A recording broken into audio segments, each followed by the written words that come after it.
quand les problèmes se triplent dans vos vies, vous accusez quelqu'un. Avant de se lever pour aller en guerre, il faut être sûr de ton argument dans la guerre. Avant d'aller en guerre, il faut être sûr que quand tu vas aller là, tu vas tenir ferme dans la guerre. Soit tu reviendras défectueux, ou soit tu reviendras avec la victoire. On ne va pas en guerre pour dire je vais à la récréation, je vais en vacances, je vais je ne sais pas, à une sortie détente. Non, quand on va en guerre, on va affronter tout ce qui est imprévu, tout ce qui peut venir par effet de surprise. Donc le combattant qui va en guerre doit être prêt. Il doit être préparé. Dis un amen. Je vais vous dévoiler les deux grands points du combat spirituel pour que vous puissiez mieux me comprendre. Le premier point du combat spirituel, c'est la prière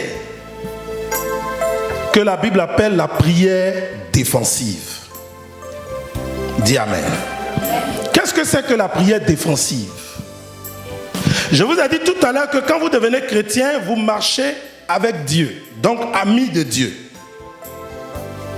Et comme toute chose a une autre face, quand vous devenez ami de Dieu, vous marchez avec Dieu, évidemment, vous devenez ennemi du diable. Donc dès que vous êtes chrétien, votre vie est exposée devant deux personnes, devant Dieu et devant le diable. Vous me suivez un peu? Donc, pendant que tu marches avec Dieu, il ne faut pas croire que parce que tu es devenu chrétien, alors tu arrêtes les attaques contre ta vie. Non, ce n'est pas possible. C'est lorsqu'on devient chrétien même que notre étoile s'allume dans les ténèbres. Je n'ai pas entendu ton amen. Du genre, j'étais païen avant, je ne marchais pas avec Dieu. Mon étoile était sombre dans les ténèbres. Mon étoile était noire dans les ténèbres. Je ne pouvais pas germer, je ne pouvais pas évoluer, je ne pouvais pas percer. Et un jour, il a plu à Dieu de faire que je rencontre Jésus. Quand je l'ai accepté, automatiquement, Jésus fait apparaître mon étoile qui était dans les ténèbres, qui ne brillait pas. Elle commence à briller. Satan voit qu'il y a une autre étoile qui commence à briller aux côtés de celle de Jésus. Alors dans sa colère, dans son combat contre Dieu, il sait qu'il ne peut pas viser Dieu directement, mais toi il peut te viser parce que tu es devenu enfant de Dieu. En te touchant, en t'attaquant, il est sûr de frustrer le cœur de Dieu et aller se réjouir pour dire j'ai eu la victoire sur le Seigneur sur la terre. Cette victoire que j'ai jamais eue là-haut dans le ciel. C'est comme toi, le jour où on touche ton propre fils, ton propre enfant, ta propre fille, tu vas réagir. Donc c'est un peu cette image-là. Quand on touche le chrétien, Dieu doit réagir. Dieu réagit, il est frustré, il a mal au cœur parce que son enfant a été exposé. Vous comprenez un peu? Donc quand tu commences à briller, Satan désormais a pour rôle, a pour mission de t'acculer avec les attaques. Vous me regardez, vous êtes, je ne sais pas. Je vais t'enseigner le principe du combat spirituel. Je parle aux chrétiens qui sont dans la salle, hein, ne vous occupez pas. Je parle aux chrétiens, ceux qui savent comment on prie Jésus, ceux qui savent qu'ils sont vraiment convertis, ils ont fait office de donner leur vie à Dieu. Vous pouvez me dire un amen fort? C'est à vous que je parle. Pour que vous sachiez dans quoi vous êtes. Quand vous marchez avec Dieu, là, on ne croise plus la main. Quand on marche avec le Seigneur, on ne dort plus le ventre plein. Quand on marche avec Dieu, il faut savoir où tu mets les pieds. Parce que le diable est partout, même dans les airs, même chez ton ami, il est là-bas. Celui qui est ton collègue, il est là-bas. Le diable peut se manifester à tous les hauts niveaux comme les petits niveaux. Ne fils qui cherche une ouverture pour rentrer, pour te frapper, te décourager dans ta marche chrétienne, et que tu rétrogrades, et que tu trouves qu'on t'a choqué. Il y a des gens qui sont chrétiens, quand on fait des reproches, tu m'as choqué, tu m'as choqué. Tu n'es pas encore converti. Le combat spirituel, c'est pour des gens qui sont forts moralement. C'est pour des gens qui sont à un haut niveau de la parole de Dieu. C'est pour des gens qui savent d'où ils viennent. Ils savent dans quoi ils se sont engagés. Ils savent dans quoi ils partent avec Dieu.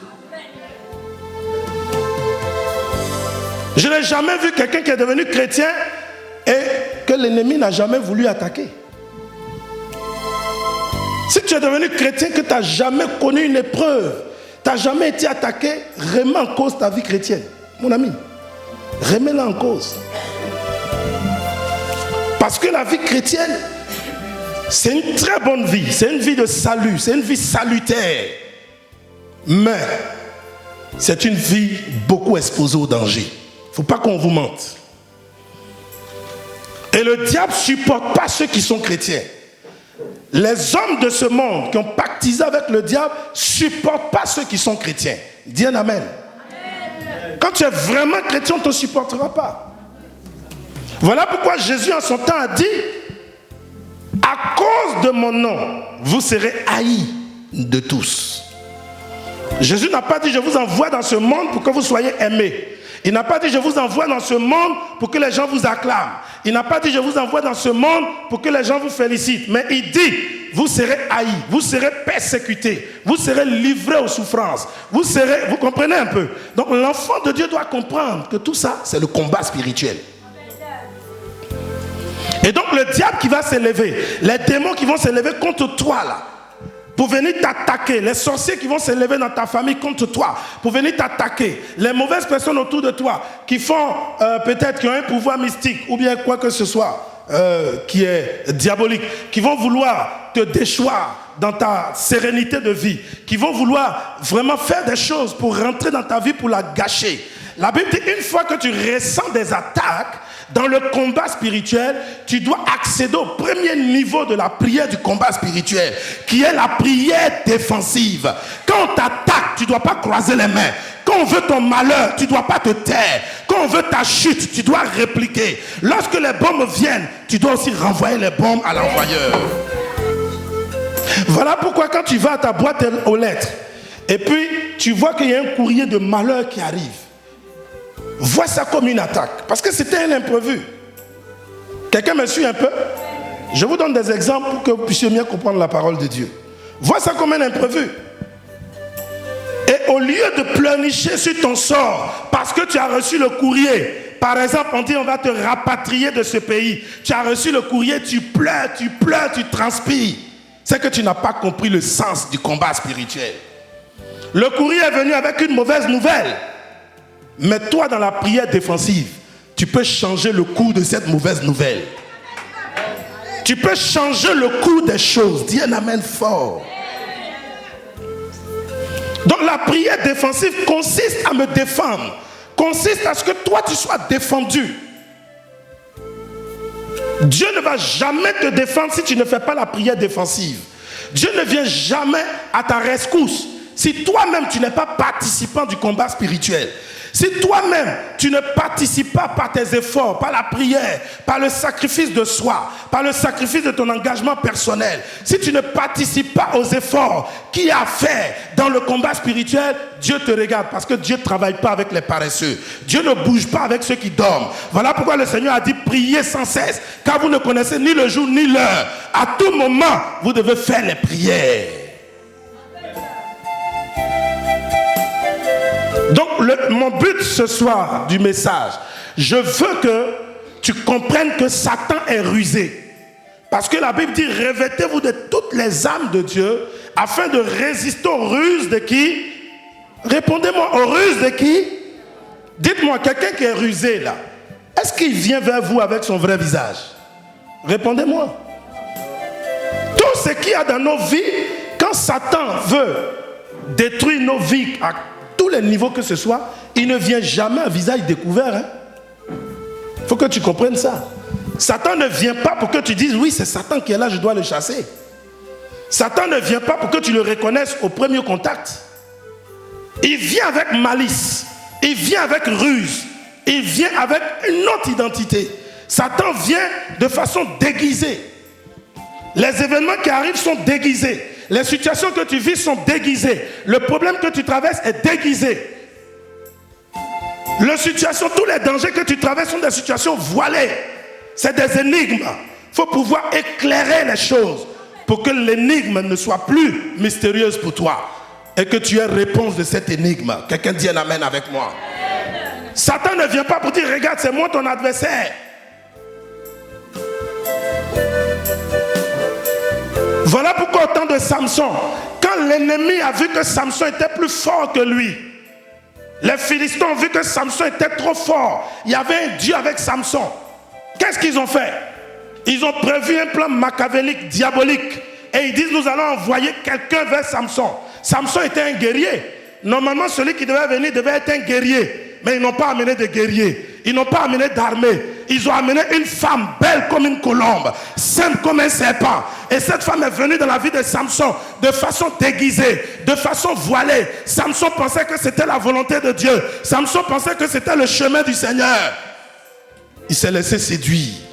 Le temps, il va se rendre compte de la personne qu'on avait envoyée vers lui. Il s'est rendu compte que Satan en personne était rentré dans sa vie. Cette femme a réussi à découvrir son secret. Elle a poussé Samson au bout, à l'extrême. Comme au jeu de l'extrême. Elle a poussé Samson à l'extrême. Il était obligé de dévoiler son alliance avec Dieu. Et vous connaissez la suite de l'histoire. Voilà un monsieur qui est mort aveugle. Voilà un monsieur qui est mort en même temps que ses ennemis. Dans le programme de Dieu, Dieu ne veut pas que tu meurs en même temps que tes ennemis. Tes ennemis partiront avant toi et toi tu resteras pour témoigner que tes ennemis sont partis avant toi. Dis un amen fort que j'accélère la parole de Dieu. Je parle à des chrétiens ce soir dans cette salle. Je ne parle pas aux gens qui peut-être viennent à l'église pour se promener. Non. Je vais tâcher de ne pas être long, mais je veux que tu comprennes l'enseignement. Quand tu es attaqué là, ne ferme pas ta bouche. Quand tu dors, tu as eu un mauvais rêve. Le lendemain, tu te réveilles. Avant d'aller laver ton visage, commence à défaire ce mauvais rêve. Commence à le détruire. Dis un amen fort. Ça s'appelle la prière défensive. C'est la première dimension du combat spirituel. Parce que dans le combat spirituel, là, tous les coups sont permis. Et les coups viennent à n'importe quel moment et par n'importe quelle personne. Près de notre Seigneur et Sauveur. Il allait nous préparer cette place. Nous irons un jour rejoindre le Seigneur à cette place. Mais pendant que nous vivons sur la terre, parce que c'est aussi le plan de Dieu qu'on vive sur la terre, pour annoncer ses bienfaits, pour vivre une vie de famille, pour vivre une vie vraiment épanouie, mais en même temps où l'on annonce l'évangile, pour que je sois sauvé, que les âmes soient sauvées. Vous me suivez un peu? Mais la Bible dit, quand viendra le jour de ma mort, ma vraie place n'est pas ici, mais c'est au ciel. Vous comprenez? Donc Jésus a dit, comme votre place n'est pas ici, qui est le propriétaire de ce monde? Selon les enseignements que la Bible nous donne, la Bible dit le prince de ce monde. C'est Jésus qui a dit, il dit le prince de ce monde arrive vers moi, mais il n'a rien à moi. Jésus n'est pas le prince de ce monde. Hein. Jésus est le roi des rois. Ah, tu n'as même pas acclamé pour Jésus. Jésus est le roi des... Mais le prince de ce monde, c'est Satan. C'est lui qui régule le système économique. C'est lui qui organise tous les systèmes, dans tous les secteurs d'activité. Le diable a posé ses empreintes. Donc quand tu es chrétien, là, même si un agent du diable est quelque part dans un bureau qui voit que tu es chrétien, s'il dit on ne t'embauche pas ici, on ne va pas t'embaucher. Parce que ton étoile dérange. Donc nous sommes dans un combat perpétuel. Ouvrez les yeux. Donc toujours faites des prières qui sont des prières à point nommé pour que vos situations changent. Amen. Quelles sont les armes de Dieu que nous devons avoir sur nous? On va les citer. Premièrement, la vérité. Quand vous lisez le verset 14 à 17, c'est cité dedans. Mais on va gagner du temps. Premièrement, la vérité. Dis avec moi la vérité. Dis, quand je suis dans le mensonge là, je ne dois pas aller en guerre. Je sais que moi-même je mens, je me mens à moi-même, je mens à ma femme, je mens à mon mari, je mens à mes enfants. Je suis un mensonge personnifié. Quand je sais que moi-même je vis tous les jours dans le mensonge de ma vie chrétienne, ma vie chrétienne elle-même, c'est un mensonge. Gare à moi si je vais en guerre contre Satan, il va me tuer. S'il ne me tue pas sur le champ, il va lier ma vie à d'autres problèmes à venir. Il va condamner ma vie à d'autres conséquences maléfiques. Parce que pour attaquer le diable, il faut être saint. Pour attaquer un démon, il faut être pur. Dis un amen fort. Seul celui qui est délivré peut aller délivrer quelqu'un d'autre. Tu es possédé, tu veux délivrer qui? Tu es devenu les 7 enfants de Séba. La Bible dit une histoire où les 7 fils de Séba, un monsieur qui avait 7 enfants et qui ont vu les hommes de Dieu faire des prières fortes et puis Dieu opérer des miracles. Ils disent on va imiter ces hommes de Dieu là. On va faire comme eux, on va les imiter. La Bible dit ils ont imité, il dit au nom de Jésus que Paul prêche. Ils sont allés prendre un gars bien possédé là. Or ce gars-là, il était possédé d'un esprit guerrier, un esprit de violence. Il dit on va te délivrer, calme-toi, on a vu le secret de Paul. Il dit seulement un nom et puis les démons sortent. Calme-toi. Donc ils lui ont imposé les mains, ils ont prié pour lui. La Bible dit le monsieur qui était possédé là, les esprits ont pris le dessus sur son intelligence. Et il s'est retourné contre les enfants de Séba. Il dit vous là, vous faites quoi comme ça? Que l'apôtre Paul là, lui il peut me chasser. Je sais qui il est. Parce que sa vie n'est pas un mensonge. Sa vie est vraie. Il est vraiment converti. Il y a une alliance entre lui et Dieu. Mais vous là, vous les 7 là, vous êtes qui? La Bible dit, le monsieur était seul. Mais il a attaché les 7 enfants là. Il les a tabassés, frappés. Ils ont pris la fuite, ils se sont dispersés. Dis un amen avec moi. On ne joue pas avec les esprits. Avant de participer à la prière du combat spirituel, mets ta vie en ordre. Je n'ai pas entendu ton amen. Mets ta vie en ordre. Si tu ne mets pas ta vie en ordre, évite cette prière-là même. Sinon, elle va te créer de dangereux problèmes. Elle va te créer des problèmes de difficulté. Parce que ça va t'emporter loin dans une dimension à ne plus contrôler ton destin. Parce que les esprits contre qui tu as voulu te lever pour dire je vous chasse comme on le fait à l'église. Je vous chasse, ils vont dire toi aussi tu parles. Attends que je vienne te visiter un peu, tu vas voir. Donc avant de rentrer dans le combat spirituel, il faut être dans la vérité. Qui veut être dans la vérité ce soir? La vérité c'est Jésus. Mais en même temps que c'est Jésus, la vérité c'est une décision. Prends la décision d'arrêter de mentir. Prends la décision d'arrêter de te mentir. Prends la décision d'arrêter de mentir au pays qu'est la France. Prends la décision d'arrêter de mentir à l'église. Mène une vie vraie. Sois toi-même. Ne sois pas une vie falsifiée. Sois une vie purifiée, une vie limpide. Une vie qui ne se reproche de rien. De sorte que quand le Seigneur arrive tout de suite, tu sois sûr d'être enlevé. Oh, dis un amen fort.